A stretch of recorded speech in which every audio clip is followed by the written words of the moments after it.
আমি আজকে একাত্মতা ঘোষণা করছি এই কারণে, আমি আমার সন্তানের হত্যার বিচার চাই। আমি বিচার চাই, আমি বিচার চাই। এই বিচার আপনাদের নিশ্চিত করতেই হবে। আমার সব সন্তানের কাছে আমার অনুরোধ, আপনারা আমার সন্তানের হত্যার বিচার করুন। কারণ হাদির শেষ ইচ্ছা ছিল যদি মৃত্যু হয় তবু যেন আমার মৃত্যু বিচার হয়। আমি এই বিচার চাই।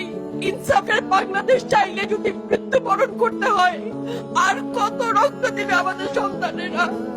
আর সহ্য করার ক্ষমতা আমাদের নাই। আমাদের সন্তানদের বাঁচতে দিন। ইনসাফের বাংলাদেশ গায়েব হোক। আমরা আর সহ্য করতে পারি না।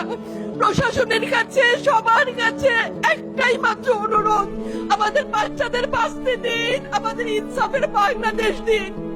কথা বলার শক্তি আমার নাই, আমার চোখ ভরে আসছে। আমি সহ্য করার শক্তি আমাদের নাই। আমাদের বাচ্চাদের বাঁচতে দিন। প্রশাসন সজাগ হবে কবে? আর কত মৃত্যু আমার বাচ্চাদের দেখতে হবে? আমি কথা বলতে পারছি না। আপনারা সবাই আমার বাচ্চা হাদির জন্য দোয়া করবেন, আমাদের বাচ্চাদের জন্য দোয়া করবেন, আর ইনসাফের বাংলাদেশ যেন কায়েম হয় সেজন্য দোয়া করবেন।